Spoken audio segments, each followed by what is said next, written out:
Pemirsa penyarengan para Yowanane ring sejeroning medalang putusan dados pahan utama ring tengahin era demokrasi modern. Suaranipun kapercaya sidang ngelimbakan kebijakan publik untuk nuju pembangunan berkelanjutan. Nyarengang para Yowanane anut adung sarang prinsip demokrasi deliberatif saning ulengang indik membuatnya nih partisipasi aktif ring publik bagang, debat, kantos ring perumusan kebijakan.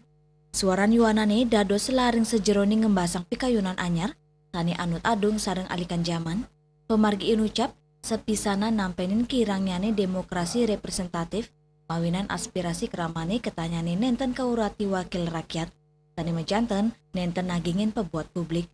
Pemuda Pinnacle Yowana sani embas tur maurip ring tengahin penglimbakan teknologi, berdasar pikayunan sani membinayan, sarang masan sedurungnya nih, antuk punike, ruang partisipasi sani kecen nenten wantah maosang, indik nerima wiya dinulak pikayunan ipun, nanging ngurat yang ring sejeroning pawawo antuk medalang kebijakan.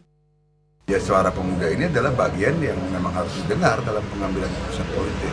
Kan teorinya begini, representatif demokrasi atau demokrasi perwakilan itu, kelemahannya itu adalah ketika si wakil itu sudah menganggap dia menjadi representasi sepenuhnya dari putusan rakyat, sementara rakyat sendiri tidak pernah didengar, maka putusannya itu bisa jadi berbeda dengan apa yang sebenarnya diinginkan oleh rakyat.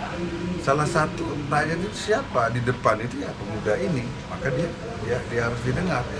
Ngicen ruang majang suaran pemuda mejanten ngartosa ngakuin kewentenanipun pina kepahan demokrasi sani hidup. Melarapan pemargi inucap Bali sida memargi nuju gala pungkuran sani terbuka modern tur medasar nilai kebajikan. Yana Balik TV.